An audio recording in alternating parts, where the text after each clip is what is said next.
On y va. On vous demande le silence, très important. Un peu de silence pour écouter les poètes qui vont défiler jusqu'à 9h. À 9h, 21h, 8h15, le micro ouvert. On y va avec mon premier invité. Vraiment content de le recevoir. Je l'ai reçu dans les tout débuts de Solovox. À l'époque, ça s'appelait le Café Ludique. C'est vers 2001 environ. Et puis, à cette époque, je crois que c'était une soirée de Denis Vanier. Et on se comprend tellement. C'est un frère pour moi, ce type. Et c'est un grand poète du Québec. Et je suis vraiment content de le recevoir ce soir dans cette belle soirée qui promet. Mon prochain invité, Claude Péloquin, à Solovox, poésie et musique, bien sûr.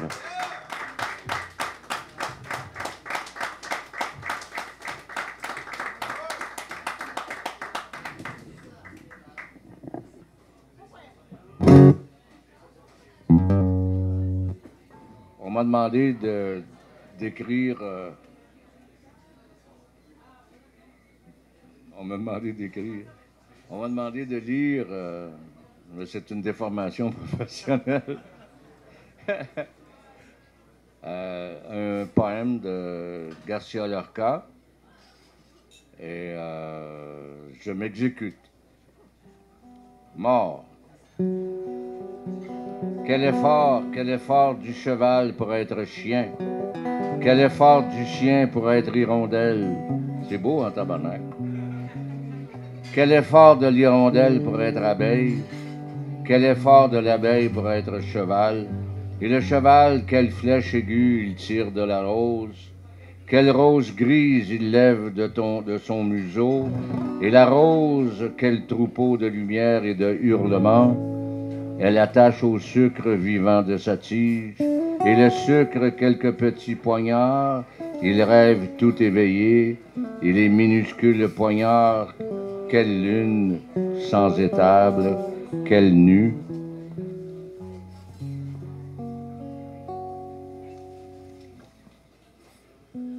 Peau éternelle et rougeur ne cherche-t-il, et parmi les auvents, quel séraphin de flamme je cherche, moi qui le suis, mais l'arc de plâtre qu'il est grand, invisible, minuscule, sans effort. Garcia Lorca.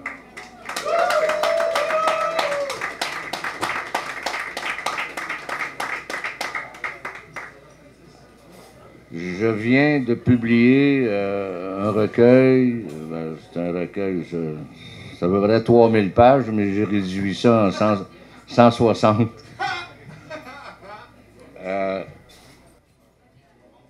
La préface est signée Jean-Sébastien Ménard, qui avait fait Ma paix chez BQ, les éditions BQ.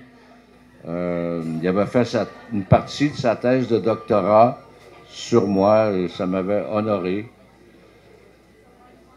Et Jean-Sébastien a fait la préface de La valse fatale, qui vient de paraître aux Écrits des Forges. Et Jean-Sébastien Ménard est en train d'écrire ma biographie. Fait que le 1000 pages de La valse fatale, il s'en va vraiment dans ma biographie.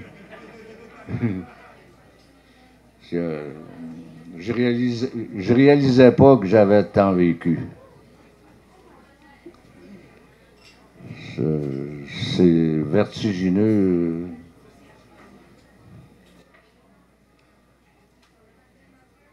Vortex. En tout cas, La valse fatale qui vient de paraître aux Écrits des Forges. Il y en a quelques-uns là à vendre. Là. Il se trouve un monstre dans les grottes obscures et profondes de Cuba. On l'appelle Antonio. De son minaret sous terre, il clame depuis toujours que Péloquin, c'est l'enfer vivant, et que si Dieu avait su qu'il apparaîtrait un jour, il aurait dit non, non, non à la naissance. Je ne veux pas venir. Dieu n'aurait pas fait le monde. Il m'a fait promettre de porter une énorme cloche au cou pour sonner le glas annonçant mon arrivée dans les Caraïbes.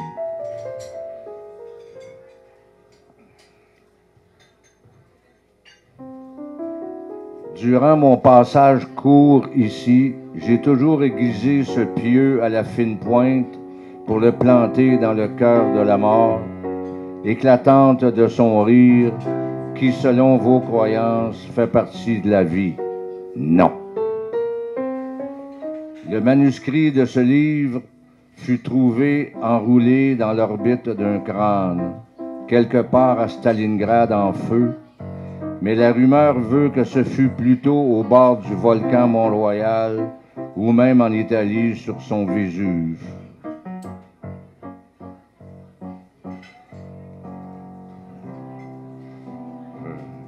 On m'a demandé de lire 10 minutes, je sais pas.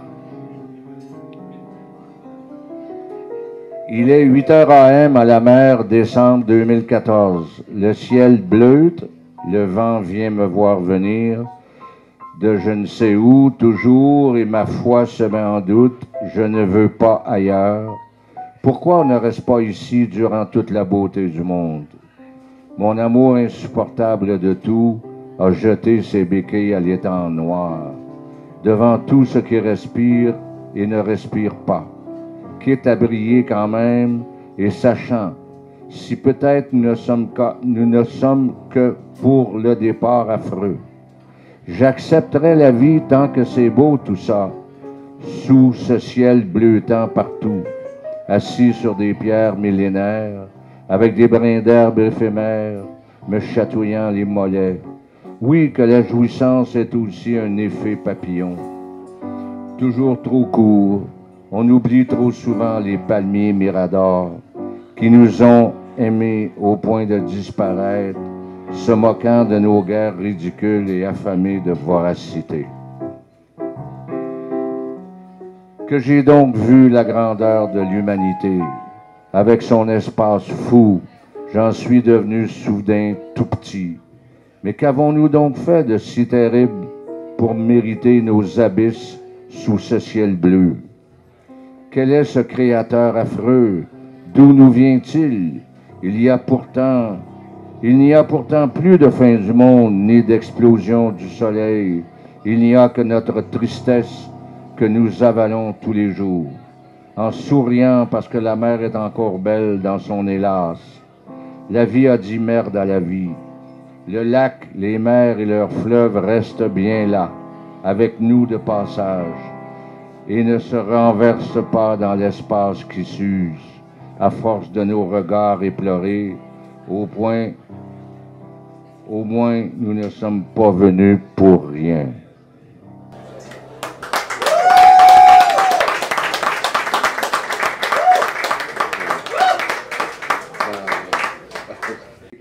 J'ai voulu un monde pur. Je suis impur. Je suis impur. Il n'y a pas de monde pur. Je vous laisse votre pureté impure. Tu as pris un nouvel appartement? Laisse-moi un nouveau numéro de téléphone pour que je puisse t'appeler au cas où je meurs. Ma mère. Je rejette tout de l'imposture de la vie pour qu'une fois rendu au fond du sans-vie, une pensée aimante réalise jusqu'à quel point nous étions, pour que nous nous donnions le temps d'en construire une durable. L'être humain est imparfait et non terminé. Il est terminal à sa source, il est sa propre grenade. Il a voulu s'asseoir à la table de la nature, mais il n'y a pas de table. Ce chien que vous promenez et qui n'a pas demandé à venir au monde, c'est moi. Quelle horreur que nous ne restions pas.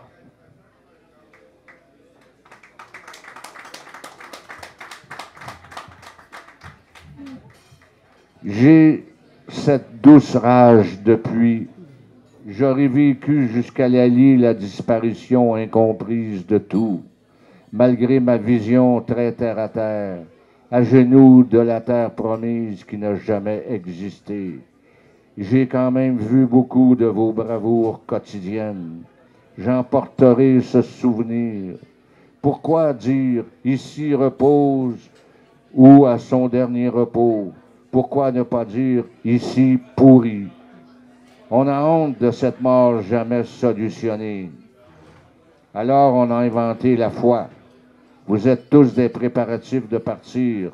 Rien encore là. Je n'ai vu personne à regarder le gâchis du monde.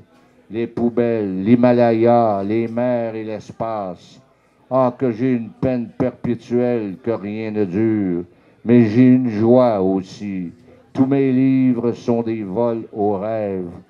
Des sentiments sont une perte de temps. Seulement en cela, ils ont un sens et une hélas raison d'être.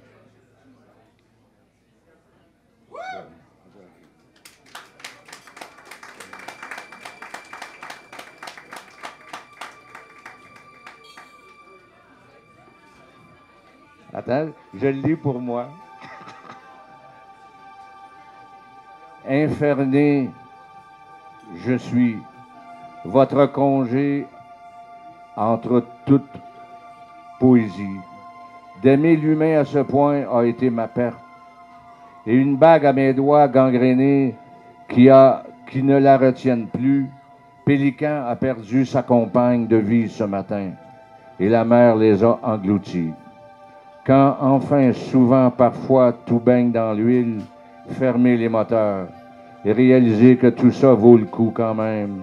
Soyez fiers du voyage sans savoir pour où. Le vent est tombé, mais dites-moi où. J'aimerais lui rendre visite et le rencontrer enfin, là où on pourrait balayer tout ce qui nous fait si mal. Seigneur, il n'y a pas de mer. S'il n'y a pas de mer où vous êtes, ne m'appelez pas. Je m'agenouille toujours devant votre frigidaire.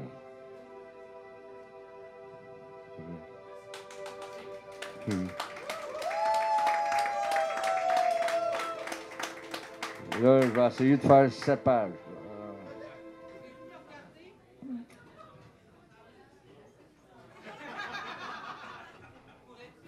Je n'arrêterai jamais d'applaudir à l'amour.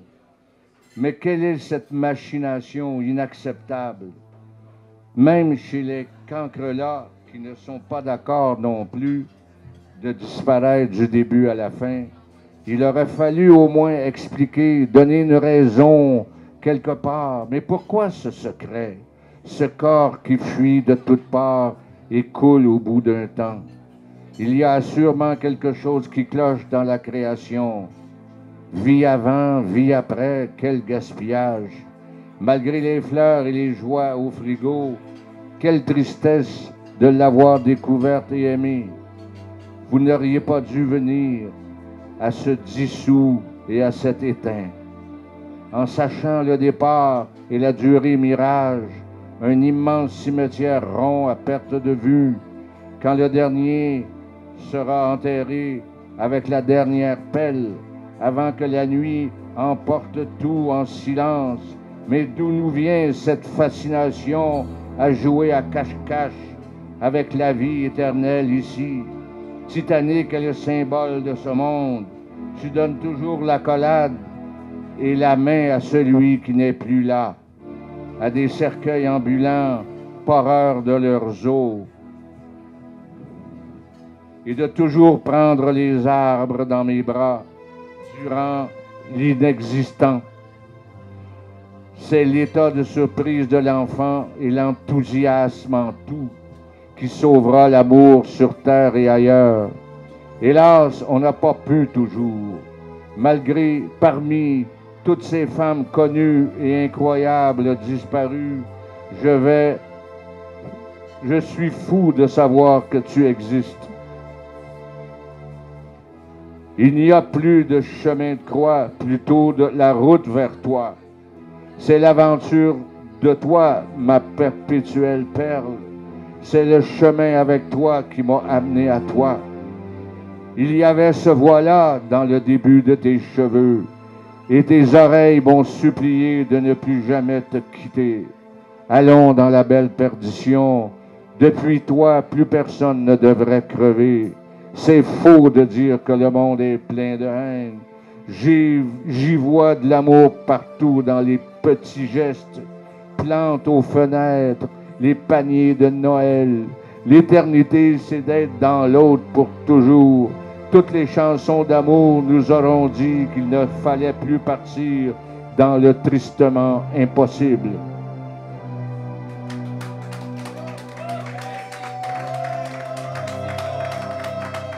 Ah, encore 3 pages. C'est dur lire du Péloquin. La prochaine fois, c'est toi qui vas le faire. Tout ce que le criquet peut faire, c'est émettre loin. L'oiseau, lui, peut y aller. Le piston a au moins la décence de vous voir aller nulle part, avec sa patience de scientifique. Comme il doit être difficile d'endurer autant de sans-issue, je souhaite des vers spéciaux et une pourriture instantanée à ces vendeurs d'une assurance de ciel improbable. Je ne regarde plus les arbres, je les garde à l'intérieur. Tout orgasme est un braquage à la barre avant le saut.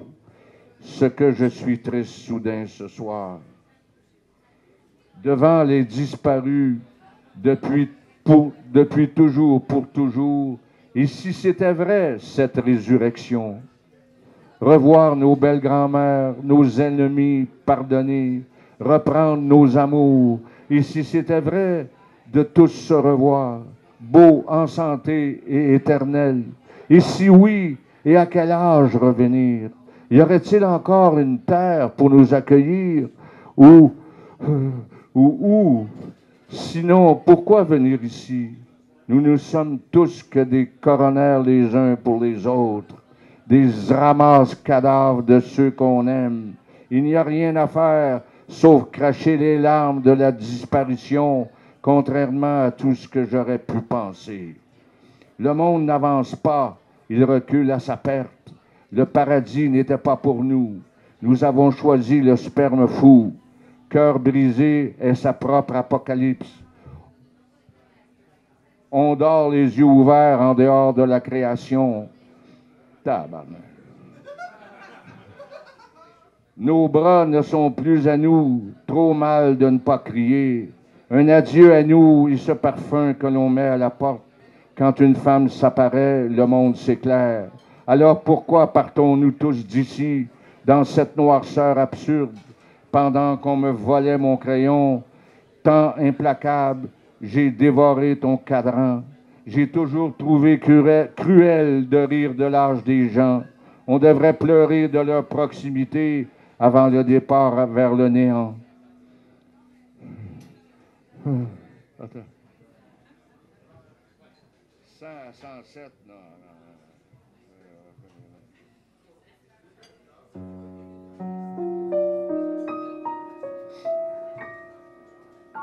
Disparition du tout, difficile départ, aveu de défaite.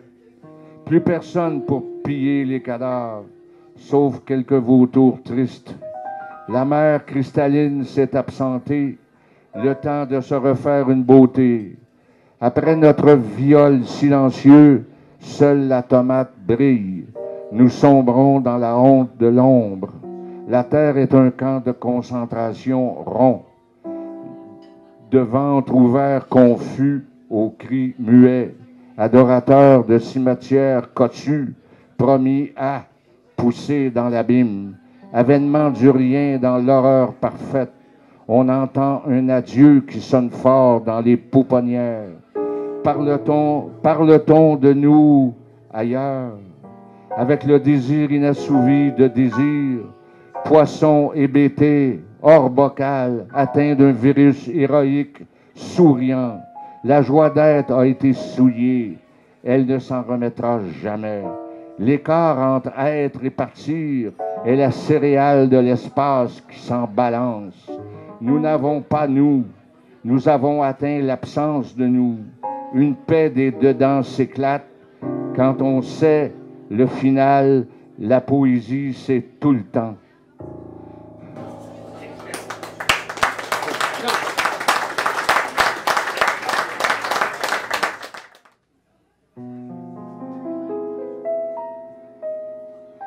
Au moins, seuls les animaux ne devraient pas mourir de vieillesse.